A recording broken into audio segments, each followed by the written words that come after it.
बिस्मिल्लाहिर्रहमानिर्रहीम। अस्सलाम वालेकुम सेकंड ईयर स्टूडेंट्स, उम्मीद करता हूँ आप लोग खैरियत से होंगे। आज का जो हमारा टॉपिक है वो हमारे लास्ट लेक्चर का ही थोड़ा सा सब टॉपिक है, लेकिन थोड़ा सा इंपॉर्टेंट है, इसलिए मैंने इसको एक सेपरेट लेक्चर बनाया है आपके समझने के लिए। ये जो आपका आज का टॉपिक है ये आपके MCQs के लिए, आपके शॉर्ट क्वेश्चंस के लिए बहुत ज़्यादा इंपॉर्टेंट है।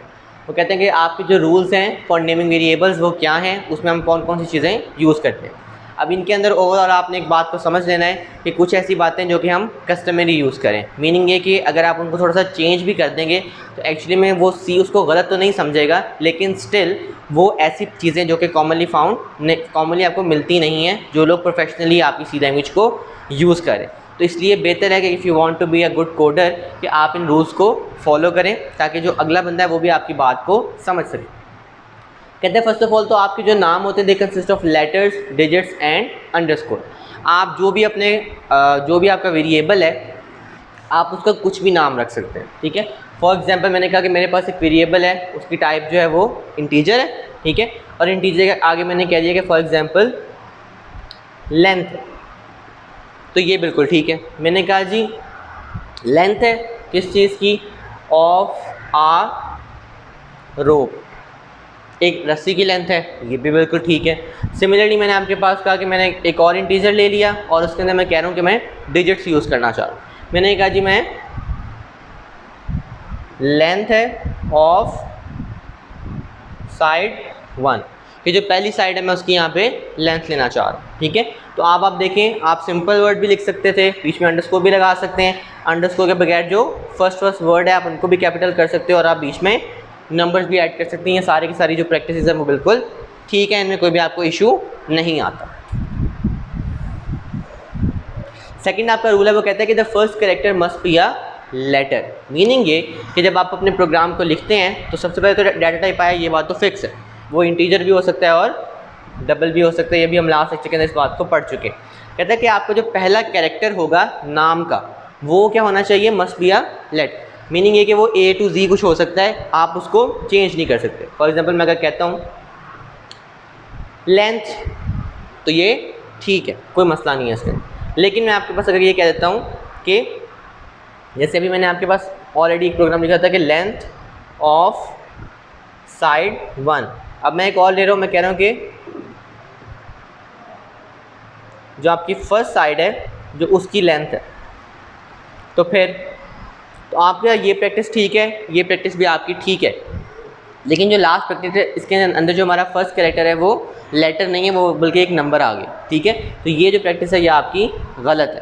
तो इसलिए जो पहला लेटर है वो आपके पास अल्फ़ाबेट ही होना चाहिए, बाद में आप बीच में जहाँ मर्जी नंबर ऐड कर लें उसमें कोई मसला नहीं है। तो ये ना तो नंबर हो सकता है ना ही ये कोई स्पेशल कैरेक्टर हो सकता है, मीनिंग ये कि ना तो हैशटैग, अल्फ़ा, इस तरह के जो आपके पास वर्ड्स हैं ये भी, इनमें से भी आप कोई भी यूज़ नहीं कर सकते, ठीक है। तो ये भी गलत प्रैक्टिस है, ये काउंट नहीं करनी चाहिए आपको।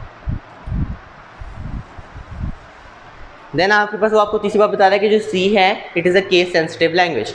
ये बात हम इस चैप्टर के पहले दोनों लेक्चर्स के अंदर भी पढ़ चुके हैं कि हमारे पास ये चीज़ें केस सेंसिटिव है, मीनिंग ये कि अगर आप कोई चीज़ लोअर केस में लिख रहे हो तो वो उसको डिफरेंट कंसिडर करेगा, अगर आप उसको अपर केस में लिख रहे हो तो वो उसको डिफरेंट कंसिडर करेगा।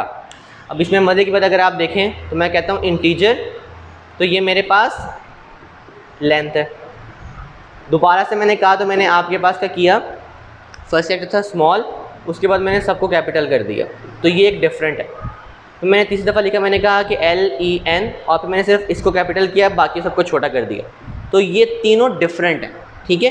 क्योंकि इन तीनों के अंदर जो आपके पास कैपिटल या स्मॉल चीज़ें आ रही हैं वो दूसरे से वेरी करती हैं, तो आप मुख्तलिफ कम्बिनेशंस बना सकते हैं। लेकिन ऑब्वियसली आप ये चीज़ कर तो सकते हैं, लेकिन स्टिल ये कोई इतनी अच्छी प्रैक्टिस नहीं है। आपको नॉर्मली जो भी आप वेरिएबल ले रहे हैं उसका जो नाम है वो इतना स्पेसिफिक होना चाहिए कि जो बंदा उस चीज़ को अंडरस्टैंड करना चाह रहा है उसको उसके नाम से समझ आ जाए कि आप बीइंग अ कोडर उसको क्या बात समझाना, या वेरिएबल का नाम आपने ये क्यों रखा था, ठीक है। देन वो आपके पास कहते हैं कि C keywords can't be used as variable names. C के जो कीवर्ड्स थे जो हमने भी लास्ट लेक्चर के अंदर देखे हैं, आपके पास टोटल 32 कीवर्ड्स अवेलेबल हैं, वो कहता है उनमें से कोई भी आप वेरिएबल नेम के लिए यूज़ नहीं कर सकते। अगर आप करेंगे तो बेसिकली होता ये है कि आपका जो टर्बो C++ का कंपाइलर है, जब आप कोई भी वहाँ पे कीवर्ड एंटर करते हैं तो वो उसका कलर जो है वो उसको चेंज कर देता है फ्रॉम ब्लैक टू ब्लू, ठीक है। तो वो एक हिंट होती है कि this is a keyword of C language, तो आप इसको प्लीज़ कहीं और यूज़ ना करें। हाँ, फॉर एग्जांपल मेरे पास एक कीवर्ड था ऐड का, ठीक है। अब जब मैं ऐड लिखूंगा तो वो इसको क्या कर देगा, ब्लू। लेकिन अगर मैं ऐड के साथ ऐसे लगा के आगे अगर और कोई चीज़ साथ लिख रहा हूँ, अगर मैं साथ कोई और चीज़ मेंशन कर रहा हूँ, तो वो फिर ऑब्वियसली इसका नाम चेंज हो जाएगा। तो वो चीज़ आप कर सकते हैं, लेकिन आप प्लीज़ इसको एज अ वेरिएबल यूज़ ना कीजिएगा, वरना आपको वो एरर शो कर देगा। देन आप मूव ऑन करते हैं टुवर्ड्स पॉइंट नंबर 5। वो कहते हैं कि C variable can be up to 31 characters long. अब ये जो प्रैक्टिस है, ये एक ऐसा पॉइंट है जो कि ठीक भी है और गलत भी है, डिपेंडिंग अपॉन कि जो कंपाइलर आप यूज़ करें। आपका जो टर्बो C++ है वो आपको 31 कैरेक्टर्स तक आपकी चीज़ को लिखना अलाउ करता है, ठीक है। उसका मीनिंग ये है कि आपके पास हमारा जो कंप्यूटर है, मैं आपको बिगिनिंग से बताता हूँ कि ये एक डम मशीन है। हमने जो चीज़ इसको सिखा दी ये बस उसी को ही समझता है। उसके अलावा अगर आप इसको कोई एक्स्ट्रा बात बताओगे तो वो उसको बिल्कुल इग्नोर कर देगा, ठीक है। वो उसको समझने की भी कोशिश नहीं करेगा कि ये चीज़ यहाँ पर क्यों आई।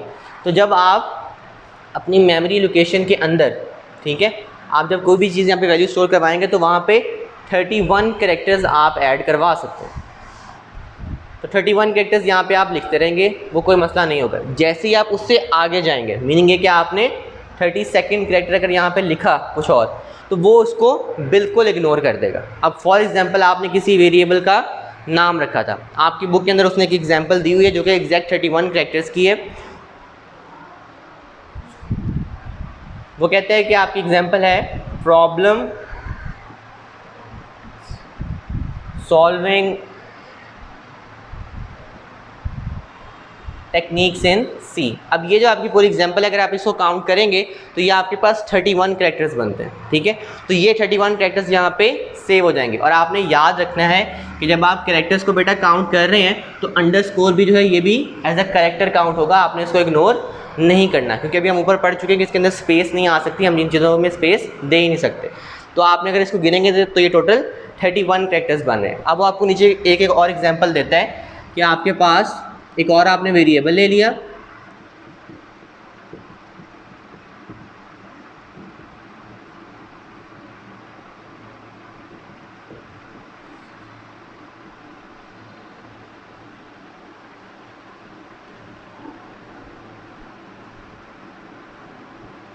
अच्छा वो आपको एग्जांपल उसने कहा कि problem solving techniques in C programming language. अब ये जो नाम है ये रूल्स के लिहाज से, जो वेरिएबल्स के हम अभी रूल्स पढ़े उसके लिहाज से बिल्कुल सही नाम, ठीक है।